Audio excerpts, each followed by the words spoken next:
I have just returned from my first ever large-scale reenactment battle at the Tewkesbury Medieval Festival.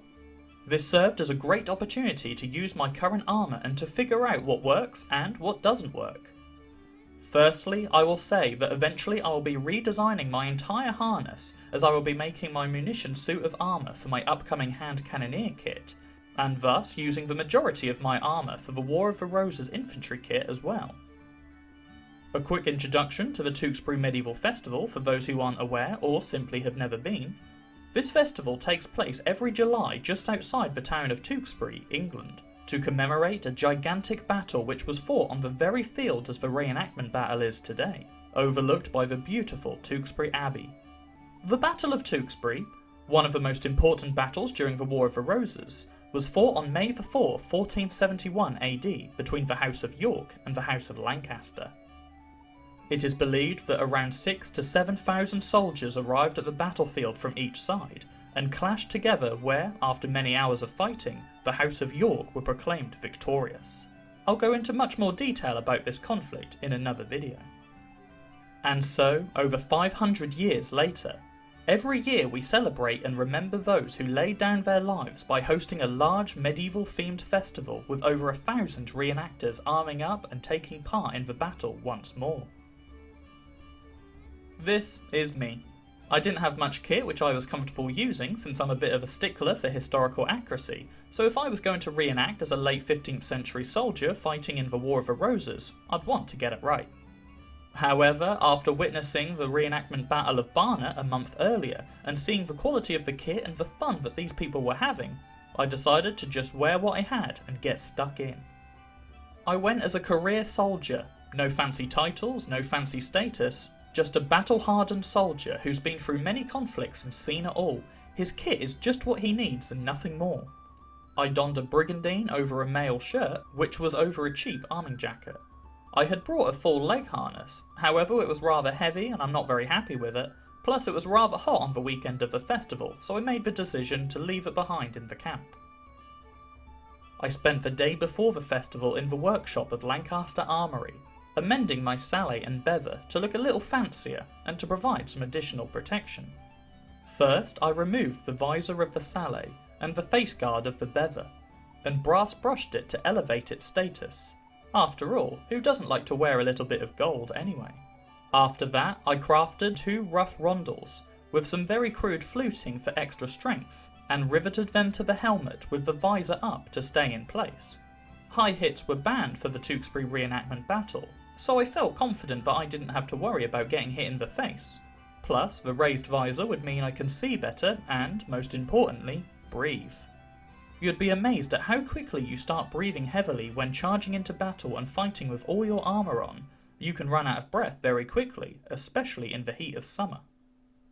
Finally, just to be protected, I wore my heavy-duty Bohurt mitten gauntlets to ensure that I could get hit on the hands as much as I liked and wouldn't feel a thing. So that was my kit. Now let me tell you about how it performed and what I would change in the future. Starting off with the arming jacket, I knew that this was not going to be a comfortable fit, as it was just a cheap item of clothing to get the job done for the weekend. It was a bit too small, obviously not tailor-made, and the material was thick like a gambeson. Since I was wearing a mail shirt and a metal brigandine over the top, this additional padding was not required for this battle. Over the next year, I will be searching for a decent tailor to make me a bespoke arming doublet which will be strong, durable, light, very flexible, and all-round perfect to tie my armour onto. Now, since I knew that I was just cobbling my armour together so I could fight at the Tewkesbury Festival, I was well aware that the kit would not perform that well, but I see many reenactors who go straight for metal armour without considering the fabric undergarments, which were incredibly important. Remember, it doesn't matter how well fitted your steel armour is.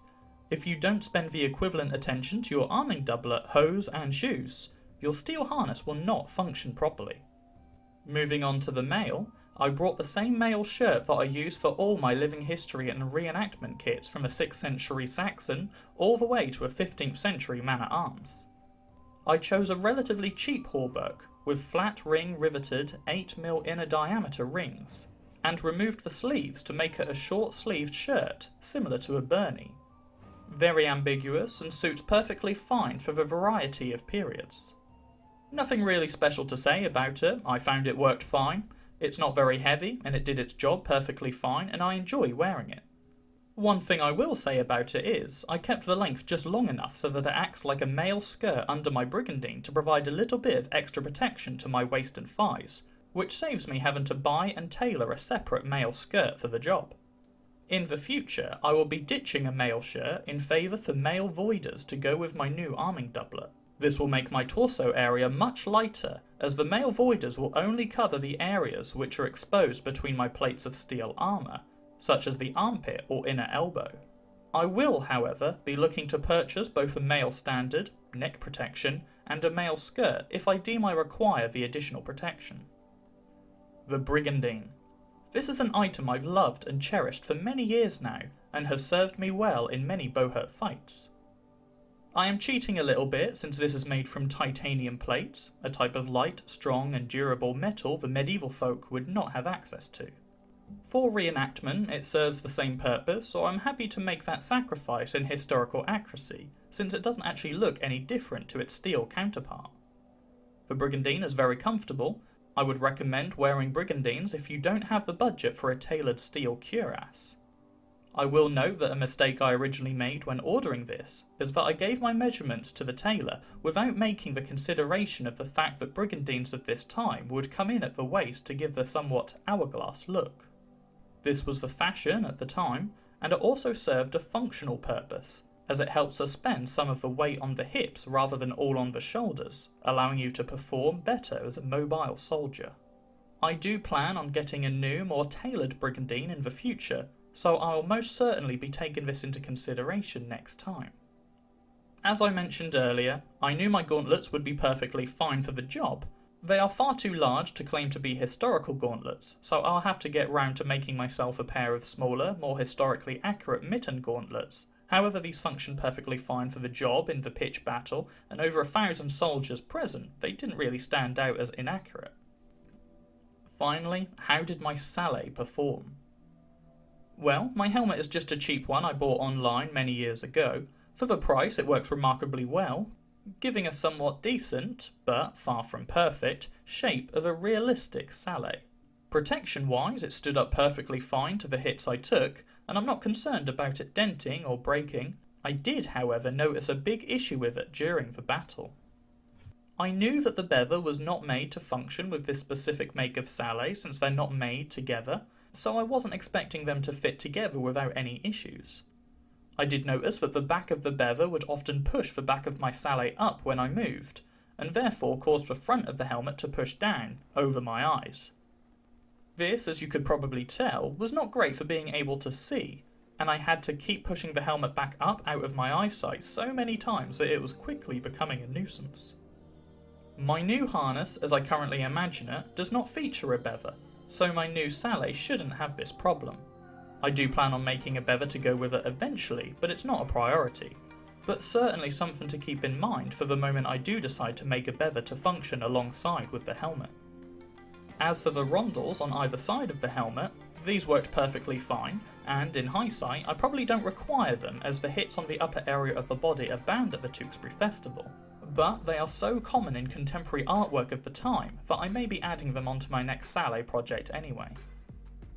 And there we go, that is the summary of the kit that I used for my first ever large pitch battle at the Tewkesbury Festival, and I hope this helps fellow reenactors note things to consider when purchasing or tailoring their kit for the battlefield.